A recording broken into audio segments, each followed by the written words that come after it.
નમસ્તે મિત્રો, આજે આપણે આ વિડીયોમાં એક વાર્તા સાંભળીશું જેનું નામ છે કેવો રાજા. પંજાબ કેસરી રાજા રણજીતસિંહ કેટલાક માણસોને લઈને ઘોડા ઉપર બેસીને તે જંગલમાં ફરવા નીકળ્યો. અચાનક તેના મોઢા ઉપર તડીમ કરતું માટીનું એક ઢેફું આવીને પડ્યું. રાજાની આંખ ક્રોધથી લાલ થઈ ગઈ. રાજાના માણસોએ ચારે બાજુ તપાસ શરૂ કરી. ઢેફું મારનાર એક ડોશીને પકડી લીધી. તેને રાજસભામાં રાજા સામે હાજર કરવામાં આવી. ડોશી તો બિચારી થરથર ધ્રુજવા લાગી. હે ગરીબ પરવાર, મને માફ કરો. ઢેફું મેં આપને મારવા માટે ફેંક્યું ન હતું. મારા દીકરાઓ 3 દિવસથી ભૂખ્યા હતા. તેઓને ફળ તોડી ખવડાવવા માટે મેં વૃક્ષને મારેલ, પણ આપને વાગી ગયું. આટલું બોલતા બોલતા ગભરાટથી તે ડોશી પોક મૂકીને રડવા લાગી.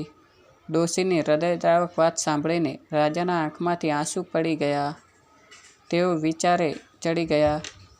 એક વૃક્ષ જેવું વૃક્ષ પોતાને મારનારને ફળ આપે છે અને હું ક્રોધથી લાલ થઈ ગયો. હું પણ ફળ આપી શકું. રાજાએ મંત્રી સામે નજર કરી. મંત્રીજી, આ ડોશીને રૂપિયા 1000 આપી દો. જી રાજન. મંત્રીએ 1000 રૂપિયાની વ્યવસ્થા કરી દીધી. ડોશીના આનંદનો પાર ન રહ્યો. આવા રાજા તરફ તેનું મસ્તક ઝૂકી ગયું. આવા હતા આપણા દેશના રાજાઓ. તેઓ માત્ર રાજા ન હતા, પણ પરદુખ ભંજન હતા, ગુણોના ભંડાર હતા અને રાજવ્યવસ્થામાં કાબિલ હતા. યુદ્ધમાં તેઓ જાતે લડવા જતા અને પ્રજાના રક્ષણને પોતાનો ધર્મ સમજતા હતા. હા, ઘઉંમાં કાંકરા તો હોય જ ભાઈ.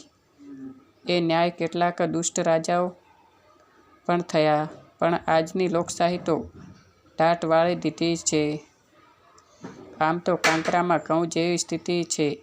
કોક માંડ માંડ સારો નેતા જોવા મળે અને આ લોકશાહીમાં અને બહુમતીવાદમાં તેનું બિચારાનું ચાલે પણ શું? તો કેવો લાગ્યો વાર્તા? કેવી લાગી કોમેન્ટ કરી જણાવજો અને વિડીયોને લાઇક શેર કરવાનું ભૂલતા નહીં. મળીશું એક નવા વિડીયો સાથે. ત્યાં સુધી જય હિન્દ, જય Bharat. Thank you for watching video.